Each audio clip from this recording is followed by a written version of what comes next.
Estudiar ahora relaciones importantes de la termodinámica. Para eso hacemos una pequeña revisión de la matemática.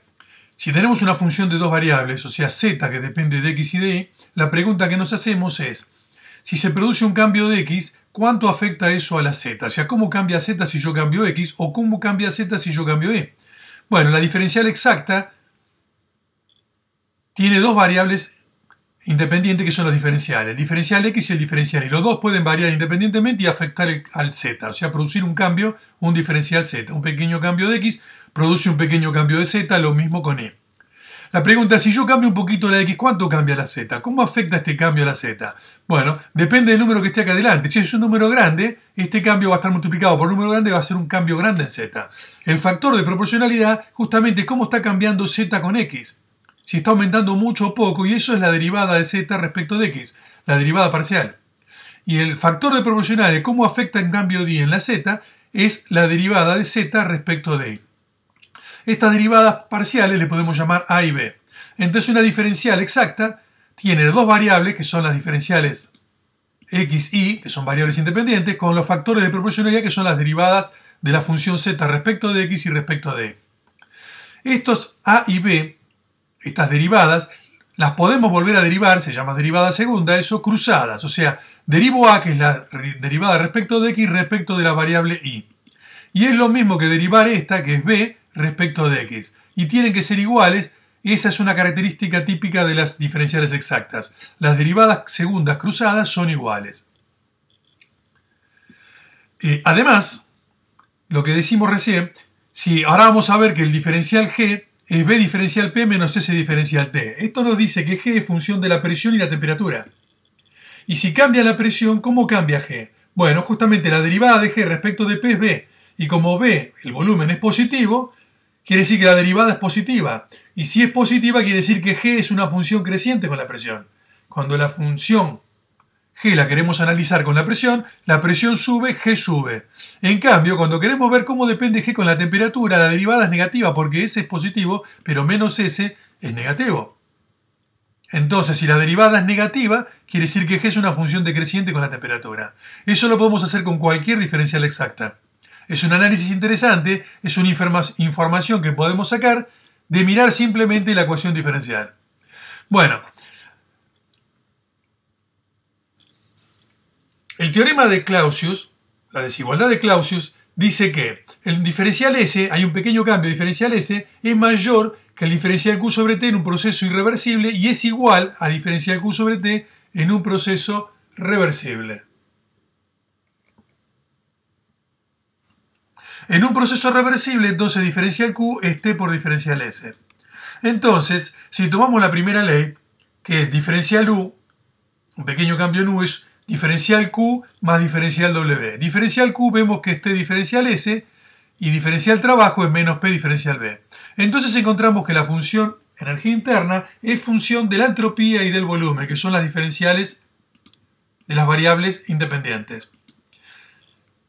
T sería la derivada de U respecto a la entropía. Quiere decir que U, ¿cómo cambia con la entropía? Su derivada es T. Y T siempre es positiva porque es temperatura absoluta. Por lo tanto, quiere decir que si la derivada es positiva siempre, U aumenta con la entropía. En cambio, P es positivo pero menos P es negativo. Entonces la derivada de U respecto del volumen es negativa. Quiere decir que U disminuye con el aumento del volumen. Y así podemos hacer con todas las variables. H, por definición, era U más P por B. Entonces tomo diferenciales de diferencial H, es diferencial U, más diferencial de P por B, que es de P por diferencial B, más B diferencial P. O sea, dejo fijo uno y diferencio el otro, dejo fijo el otro, diferencio primero. Ahora, diferencial U lo puedo reemplazar porque es T diferencial S menos P diferencial B. Esto que encontré acá lo puedo poner acá. Entonces ahí está, T diferencial S menos P diferencial B y lo que sigue estando, que es B diferencial P, P diferencial B. Pero este P diferencial B negativo y positivo acá se pueden cancelar. Y nos queda T diferencial S más B diferencial P. Por lo tanto, H es función de la entropía y de la presión. Y sus derivadas, la derivada de H respecto de la entropía es T. También nos dice que H crece con la entropía.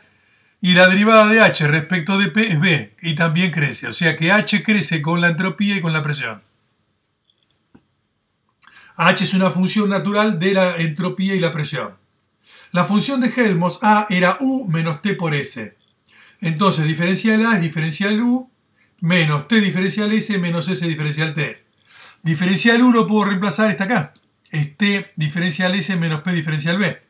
Lo reemplazo. T diferencial S menos P diferencial B y esto que está acá sigue estando. ¿Qué pasa? T diferencial S está positivo y negativo, se cancelan y me queda P diferencial B, negativo, y menos S diferencial T. Por lo tanto, A es una función natural del volumen y la temperatura. Acá están las derivadas. Se puede analizar cómo varía A con el volumen y con la temperatura.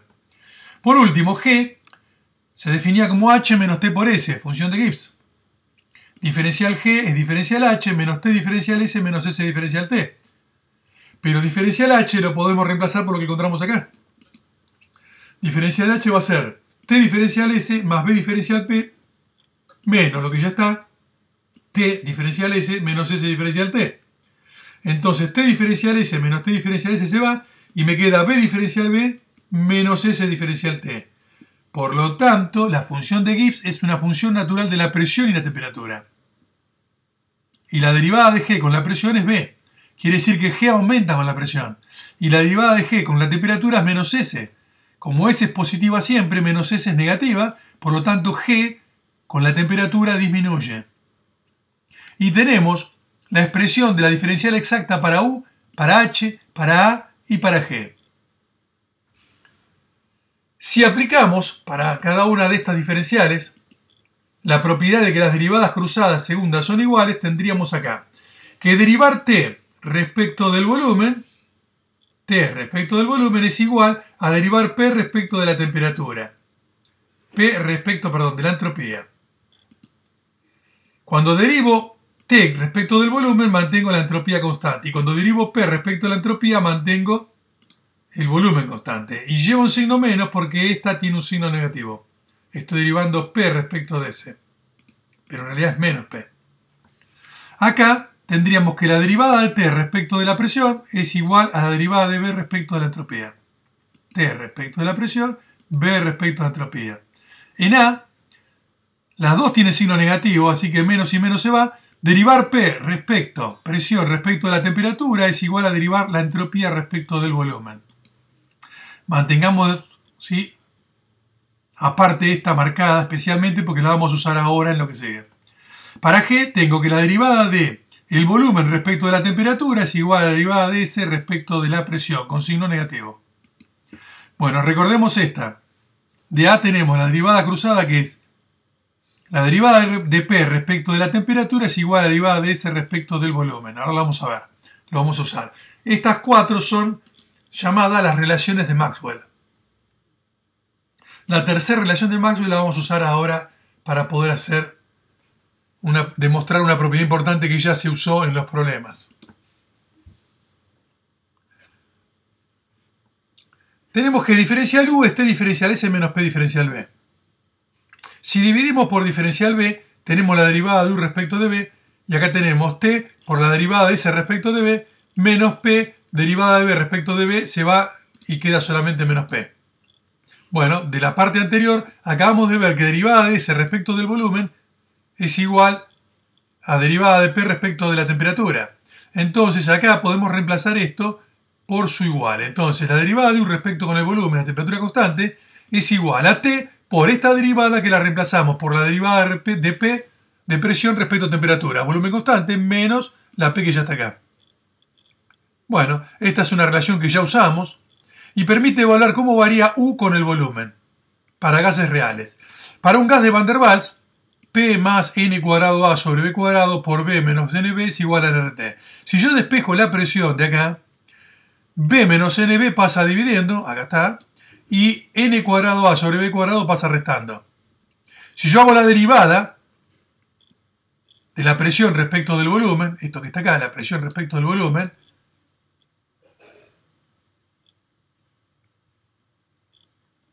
la derivada de la presión respecto de la temperatura, dice acá, voy a derivar respecto a la temperatura, y el volumen es una constante entonces, porque acá dice volumen constante. Entonces yo derivo esto respecto de la temperatura, nr sobre b menos nb es toda una constante, y la derivada de t es 1, así que queda nr sobre b menos nb.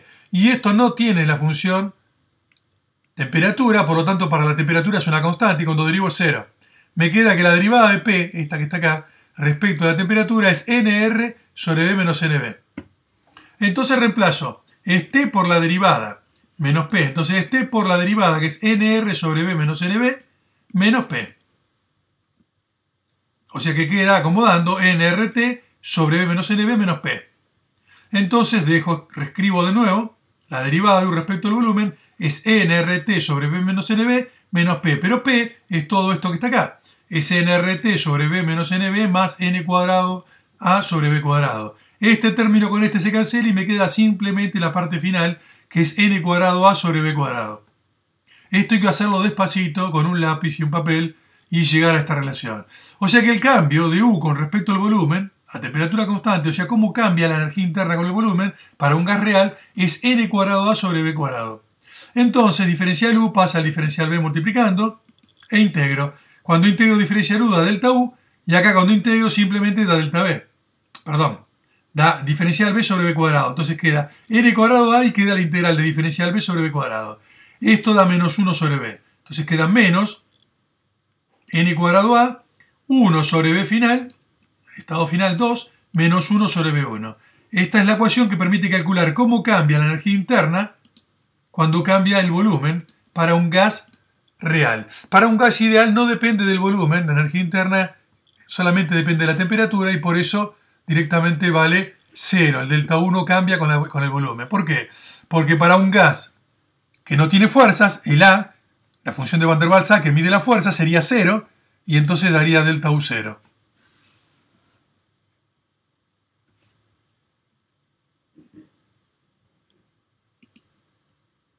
Vamos a ver la influencia de la presión en la función de Gibbs, o sea G como una función de la presión.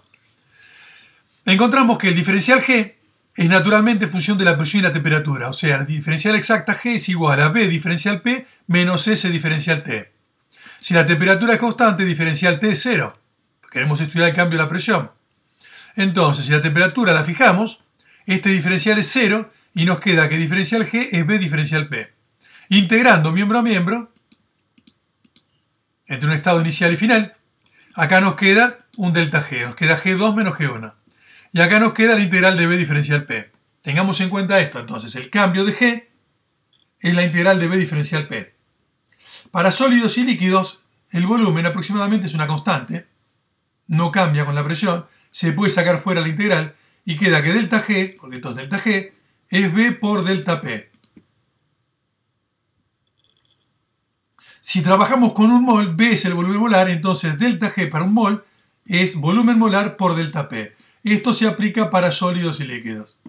Para gases ideales, B es nRT sobre P. Entonces, en esta ecuación, G2 menos G1 es igual a B diferencial P, es nRT sobre P. Sale fuera la integral nRT porque temperatura es constante, R y N es constante, y queda la integral de diferencial P sobre P. Esto da logaritmo.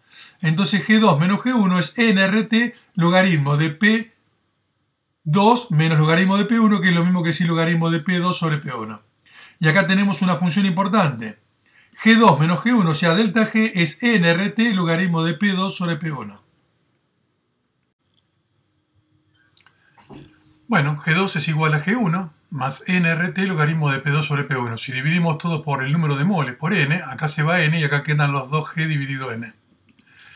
G2 sobre n me da la función de Gibbs por mol en el estado final y la función de Gibbs por mol en el estado inicial. Acá se fue el n, que da RT logaritmo de P2 sobre P1. ¿Sí? Se le llama al G por mol, le ponemos una rayita acá arriba, es el potencial químico. Entonces el potencial químico 2 es igual al potencial químico en el estado 1. Los dos están a igual temperatura, suponemos que estamos a temperatura constante, pero el potencial 2 está a la presión 2 y el potencial 1 está a la presión 1. En rigor esto es cierto para una sustancia pura, cuando es una sola. Cuando hay una mezcla, la cuestión cambia. Es decir, el potencial químico de una especie I es la derivada de G respecto de los moles de ese componente. Es decir, cómo afectan los moles de ese componente o cómo cambian el valor de G. O sea, ¿cómo cambia G cuando cambian los moles de ese componente? Cuando todos los otros moles son constantes. Por ejemplo, en una mezcla binaria, el potencial químico de la sustancia 1 es cómo cambia la función de Gibbs cuando cambia la composición, o sea, los moles del componente 1, y se mantiene constante los del 2. Y el potencial químico de la sustancia 2 es cómo cambia la función de Gibbs cuando cambian los moles de N2 cuando se mantiene constante N1. Esta es la definición correcta, que acá se hace muy fácil. Para un gas ideal puro, en lugar de tomar una presión 2 y una presión 1, podemos tomar una presión de referencia, P0, que es la que tomamos siempre como un bar, y P la presión del gas ideal. Entonces, mu a la presión P es igual a mu a la presión estándar, por eso lleva un cerito, potencial estándar, los dos son a la misma temperatura T, generalmente T se define a 298 Kelvin, más RT logaritmo de P sobre P estándar. Esto para un gas ideal trabajamos con presiones.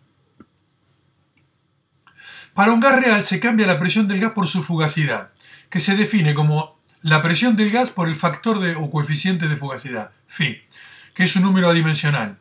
La fugacidad, por lo tanto, tiene unidades de presión, por ejemplo, bar. O sea, reemplazamos la presión por la fugacidad, que sería como la presión efectiva del gas. Entonces, el potencial químico para el gas real a la presión P y temperatura T es el valor mu0 estándar, P0 un bar y T, más RT logaritmo, y en lugar de presión ponemos fugacidad sobre la presión del estado estándar. Bueno, a una presión 2 tenemos que, sin indicar la temperatura, que sabemos que se mantiene fija, no le indicamos más, indicamos solamente la presión. El potencial químico a la presión 2 es igual al potencial estándar, que es a la presión P0, más RT logaritmo de la fugacidad 2 sobre P estándar. Y a la presión 1, en la misma presión, el mu estándar es el mismo, RT logaritmo de fugacidad 1 sobre P0. Si restamos miembro a miembro, mu a la presión 2 menos mu a la presión 1 es igual a RT logaritmo de F2 sobre P0 menos RT logaritmo de F1 sobre P0. RT sale factor común y queda logaritmo del primero menos logaritmo del segundo, o sea, logaritmo del primero dividido el segundo. Como P0 lo mismo se cancela y queda RT logaritmo de las fugacidades. Es decir, cuando es con gas ideal es el logaritmo de las presiones, cuando es con un gas real es el logaritmo de las fugacidades. Y esto es en definitiva el delta G, y eso vimos ya desde un principio que era la integral de B diferencial P, volumen molar diferencial P, entre una presión 1 y una presión 2. Vamos a llamar B0 rayita, B rayita significa molar, volumen molar del gas ideal, cuando tiene el cerito, y volumen molar del gas real. Para el gas ideal, mu a la presión 2 menos mu a la presión 1 es RT logaritmo de P2 sobre P1, es esto mismo que está acá. Y es igual a la integral de B por diferencial P, pero B ahora es volumen molar del gas ideal. Si restamos A menos B,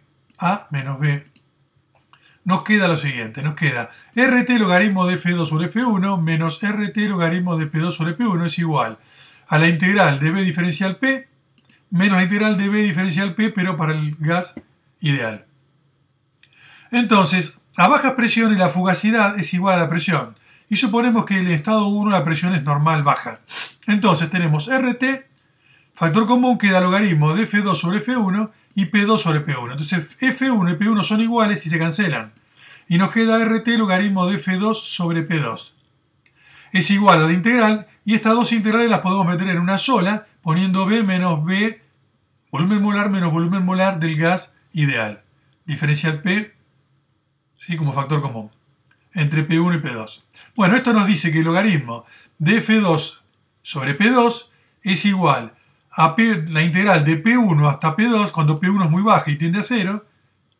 El RT lo mandamos dividiendo y por eso queda volumen molar sobre RT menos volumen molar del gas ideal sobre RT diferencial P. Para el gas ideal, P por B es RT. O sea, P por volumen molar del gas ideal es RT. Entonces, volumen molar sobre RT es igual a 1 sobre P. Para el gas irreal, P por volumen molar es igual a Z por R por T. Entonces B sobre RT, en este caso, es Z sobre P. Acá lo podemos reemplazar y queda logaritmo de F sobre P. Ya no digamos más, P1 y P2, ponemos la presión baja, 0, como que P tiende a 0, y la presión P2 como una presión P cualquiera. Entonces tenemos logaritmo de la fugacidad sobre la presión, el estado final, que sería el estado de arriba, el estado P. Logaritmo de la fugacidad sobre la presión, el estado final, es igual a la integral entre 0 y P de esto que está acá. Acabamos de ver que B sobre RT es Z sobre P, y B, volumen molar del gas ideal sobre RT, es 1 sobre P. Entonces esto podemos sacar acá como un denominador y queda la integral entre 0 y P de Z menos 1 sobre P diferencial P. Además, la fugacidad es el factor de fugacidad por la presión. Entonces, la fugacidad dividido la presión, si pasamos presión dividiendo, fugacidad sobre presión es el coeficiente de fugacidad. Por lo tanto, este logaritmo que está acá es el logaritmo del coeficiente de fugacidad, es la integral entre 0 y P de Z menos 1 sobre P diferencial P. Es la forma de poder evaluar el coeficiente de fugacidad.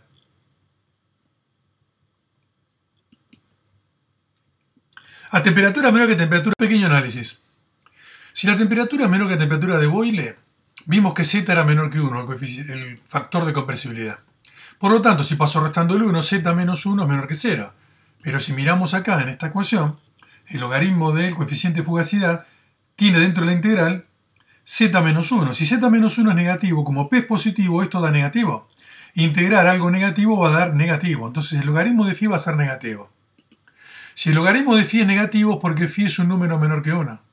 O sea, el coeficiente de fugacidad es menor que 1 y por lo tanto la fugacidad es menor que la presión. Recordemos que la fugacidad es igual a la presión multiplicada por el coeficiente de fugacidad. O sea que un número multiplicado por algo que es 0, va a dar un número menor. Por eso la fugacidad es menor que la presión, cuando estamos en condiciones de Z menor que 1 y fuerzas de atracción. Todo lo contrario ocurre si estamos con Z mayor que 1. Acá está hecho todo el análisis. Mírenlo ustedes y saquen la conclusión.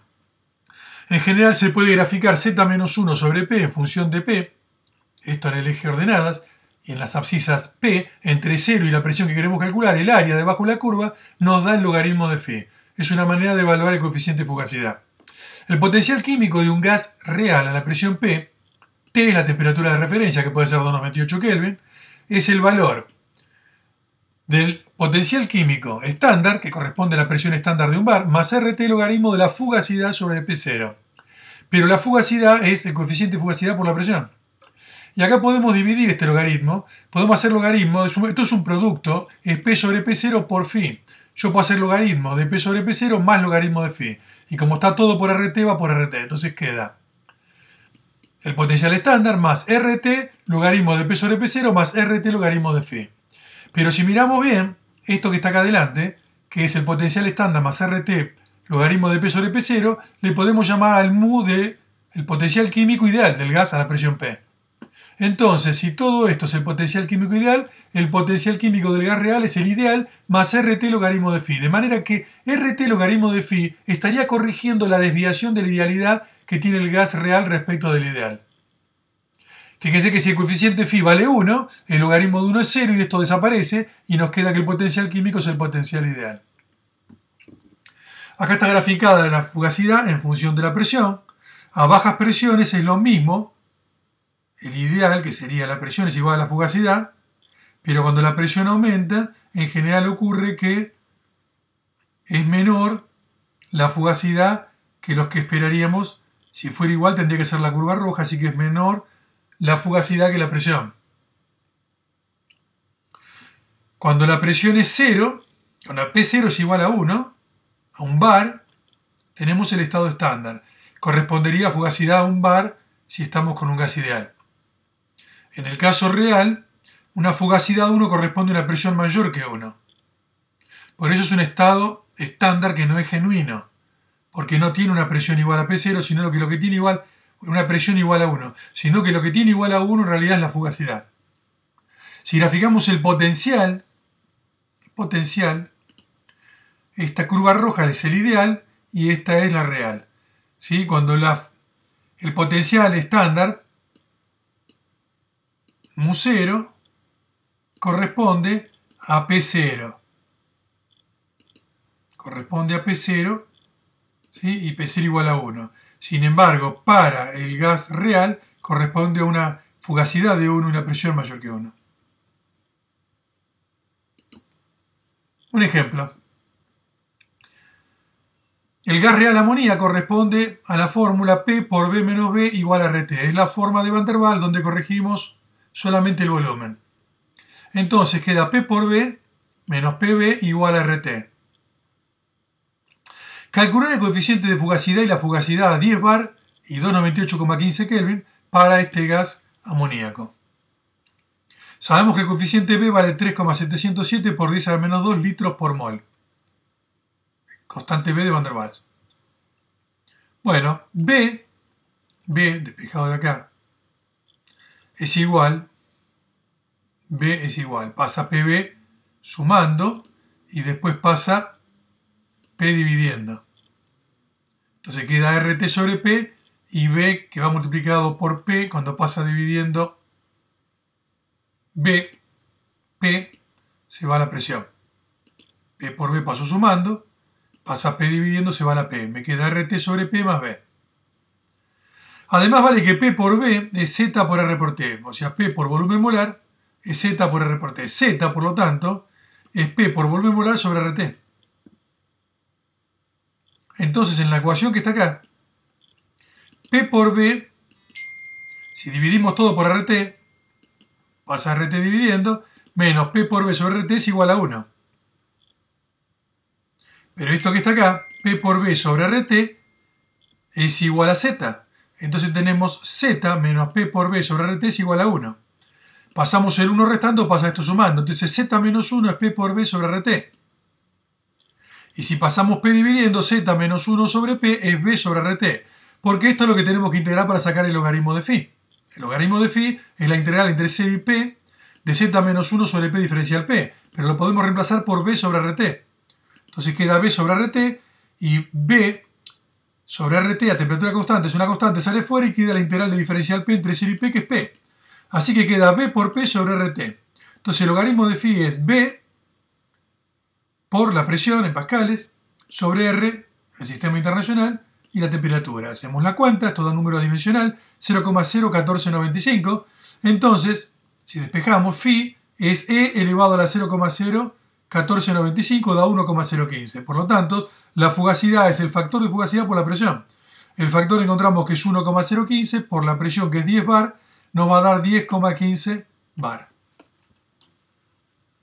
O sea, da un poquito más alto.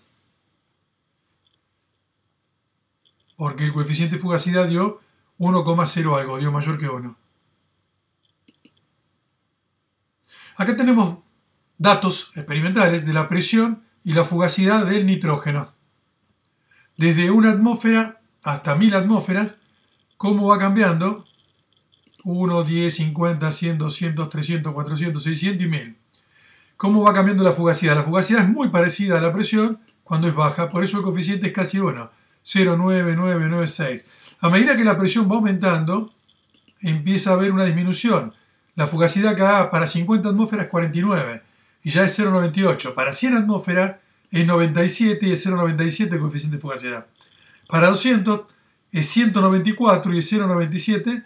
Ya para 300 vemos que es al revés. Ahora subió, la fugacidad está por arriba de la presión y el coeficiente de fugacidad empezó a subir. Bueno, acá tenemos representado el coeficiente de fugacidad en función de la presión. Cuando la presión es muy baja, prácticamente tiende a 1 y presión y fugacidad son lo mismo, es lo que pasa acá. Cuando a medida que la presión va subiendo, el coeficiente baja y la fugacidad es menor que la presión y después ya a partir de 200 para arriba vemos que cerca de los 300 prácticamente empieza a haber valores de fugacidad que son superiores a la presión porque el coeficiente de fugacidad es mayor que 1.